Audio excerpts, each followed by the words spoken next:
शिवशक्तीचा भेद अर्धनारी पुरुष याचा सौरस अनाचित्ता जागृती स्थूळतुर्या महाकारण हेची की रखून तुझे ठाई ज्ञानदेव म्हणे कैसे हे जाणिजे देही नाद गाजे परेवरी माऊली ज्ञानेश्वर महाराज की जय. एक तरी ओवी अनुभवावी या ज्ञानयज्ञात आपण श्रीमद्भगवद्गीता अध्याय 8 त्यातला श्लोक क्रमांक 5 आणि माऊलींनी या श्लोकवर ज्ञानेश्वरी 8व्या अध्यायामध्ये 65 क्रमांकाच्या ओळीचं केलेलं भाष्य याचं आज आपण चिंतन करणार आहोत.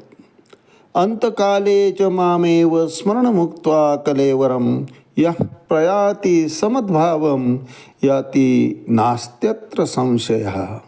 अर्थात कृष्ण भावनेमध्ये जो कोणी समाविष्ट होतो, भगवत तत्वाशी जो एकरूप होऊन जातो, त्याला खरं तर जिवंतपणीच म्हणजे या मृत्यूलोकीच मुक्तावस्था प्राप्त होत असते महाराज.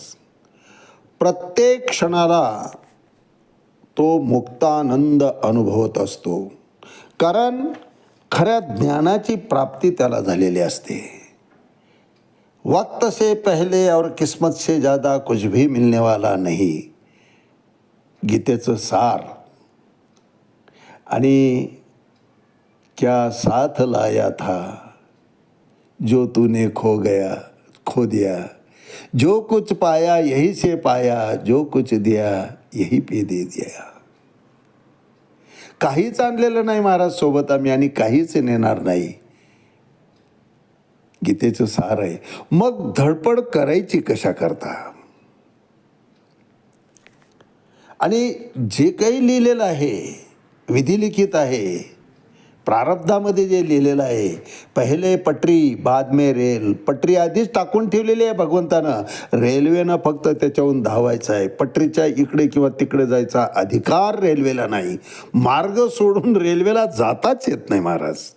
सगळं काही विधिलिखित आहे हो, आणि त्याच्याप्रमाणेच घडतं आहे हे कृष्ण भावनाभावित मनुष्य जाणतो. म्हणून अप्राप्त वस्तू असली तरी त्याच्याविषयी खंत त्याच्या ठिकाणी नसते महाराज. प्राप्त झालं नाही ना, नसेल, विधिलिखित तसं नसेल, सहज समाधान त्याही परिस्थितीमध्ये तो प्राप्त करून घेत असतो. योगस्थः कुरु कर्माणि संगम त्यक्त्वा आत्मधनंजय सिद्ध सिद्धयो समभूत्वा समत्वम योग युच्यते. यालाच योग स्थिती म्हटलेलं आहे.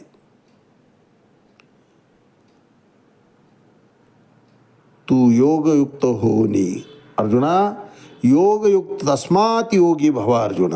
का योगी जाणत असतो, असा कृष्ण भावनाभावित जाणत असतो, ठेली ही सगुण झाली. अपूर्ण राहिलं, बरं झालं देवा तुझी मर्जी. आचरिता सिद्धी गेले तरी काजाचे किरवाले, परी ठेली आई सगुण झाले ऐसेची मानी, भगवंत सांगतात. सिद्धीला गेलं नाही ना, पूर्णत्वाला गेलेलं नाही ना, त्यातही माझा काहीतरी उद्देश असतो, हे तू अर्जुना जाणून घे, भगवंत म्हणतात. अपयश आलं म्हणून खचून जाऊ नको, त्या अपयशामध्येही काहीतरी तुझं हित लपलेलं असेल. दुःखामध्ये सुद्धा कुठेतरी सुख लिहिलेलं असेल, म्हणून खचून जाऊ नको. आचरिता सिद्धी गेले तरी काजाचे किराले, परी ठेली आई सगुण झाले ऐसेची मानी. ते निमित्त कोणे एके, काही निमित्त घडलेलं असेल आणि अपूर्णता राहिलं असेल तर ती माझी इच्छा आहे असा सहज विचार करून त्या ठिकाणी तू समाधान मनामध्ये आण आणि समाधानी वृत्तीनं जग.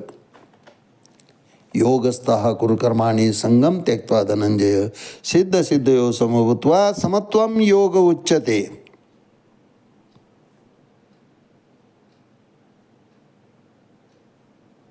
फळाचा संग सोडून द्यायचा आहे. तू योगयुक्त होणे फळाचा संग सोडून मग आत्मस्थिती रावणी करी कर्मे परी आदरिले कर्मे दैवे जरी समाप्ती ते पावे तरी विशेष तेथे तोषावे हेही नको. यश आलं म्हणून लगेच उड्या मारायच्या नाही, मस्तीला यायचं नाही.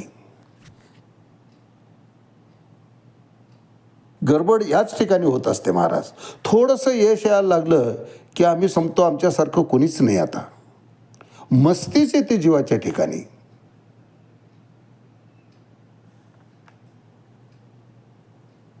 नशा यायला नको. यशाचा नशा फार घातक आहे महाराज. मग तो फार दिवस टिकू देत नाही.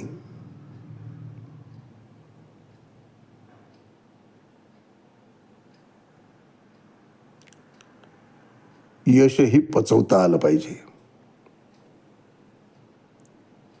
त्याची कृपा आहे तोपर्यंत सगळं नीट आहे महाराज. अर्थात खेळ जरी कर्मफळाचा असला, हे मजची स्तव झाले परी म्या नाही केल्या ऐशे जेने जाणितले तो सुट लागा. तुम्ही करते नाहीच आहेत, तुमच्यासाठी घडताय हे पक्क आहे, हे खरंही आहे, सत्य आहे. परंतु ते तुम्ही करताय असं जर म्हणत असाल तर ते साप चुकीचं आहे. तशी बुद्धी तो परमात्मा देतो आणि ती घटना त्याप्रमाणे घडत जाते. त्यात दोष कोणाचाच नाही महाराज. मग या ठिकाणी काय करायचं तर एकच करायचं. पै आपुले जे साचे ते कल्पांती ही नवचे. आपलं आहे ना ते कधीच जाणार नाही, कुठंच जाणार नाही, ते पुन्हा फिरून येणार आहे. हे जाणो आणि गताचे न शोची जो. आणि जे नव्हतं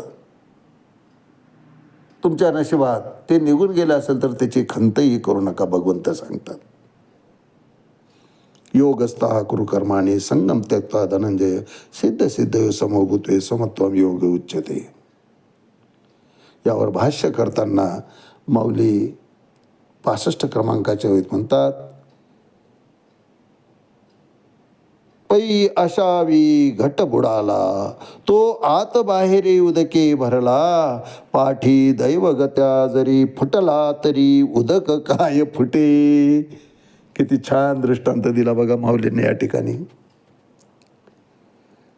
मग आत्मस्थिती माणसाची ही स्थिर झाली, भगवंत तत्वाशी तो एकदा एकरूप झाला की मग कलेवर पडलं काय, देहातून जीव निघून गेला काय, मृत्यू आला काय, राहिला काय, याची खंत त्या मनुष्याच्या ठिकाणी, त्या कृष्ण भावना भावित साधकाच्या ठिकाणी नसते महाराज.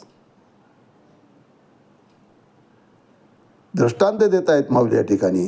पै अथावी घट बुडाला. अथावी म्हणजे खोल पाण्यामध्ये, डोहामध्ये घट बुडाला, घागर बुडली. तो आत बाहेरी उदके भरला. पाण्यामध्ये, खोल पाण्यामध्ये तो बुडाल्यानंतर त्याच्या आत पाणी बाहेर पाणी, सगळीकडे पाणीच पाणी, उदकच उदक असतं महाराज. आत बाहेर पाण्यानंच तो भरलेला असतो. घट बुडाला तो आत बाहेरी उदके भरला. पाठी दैवगत्या जरी फुटला. मग त्या खोल डोहामध्ये कशावर आदळून म्हणा, काही म्हणा, दुर्दैवानं जर तो फुटला तरी उदक काय फुटे. मग त्यातलं पाणी फुटतं का? नाही महाराज. त्याच्या आतनं बाहेर असलेलं पाणी हे तसंच राहतं. घट राहिला काय, फुटला काय, अबाधित राहिला काय, पाणी आपल्या मूळ तत्वामध्ये येऊन जातं. घट फुटला तरी त्यात पाणी आहे आणि अबाधित राहिला तरी आतही पाणी आहे आणि बाहेरही पाणी आहे. तसं या पंचमहाभूतापासून निर्माण झालेला देह पडला काय, राहिला काय, त्यातलं जे चैतन्य आहे, त्यातलं जे अविनाशी तत्व आहे, त्यातलं जे ब्रह्मतत्व आहे, ते ब्रह्मतत्वाशी जीव ब्रह्मतत्वाशी एकरूप होऊन जातो. घड्यातलं पाणी आणि बाहेरच्या डोहातलं पाणी हे जसं एक होऊन जातं. घट फुटला तरी पाणी आतलं फुटत नाही, तर ते त्यामध्ये समाविष्ट होऊन जातं. तसं हे कलेवर पडलं हा देह पडला तरी या देहातला जो जीवात्मा आहे तो त्या अथांग समुद्रामध्ये, त्या ब्रह्मतत्वामध्ये एक रूप होऊन जात असतो. म्हणून माऊली वर्णन करतात, भगवंत अर्जुनाला सांगतात, पै अथावी घट बुडाला, तो आत बाहेरी उदके भरिला, पाठी दैवगत्या जरी फुटला, तरी उदक काय फुटे. आज याच ठिकाणी थांबूया.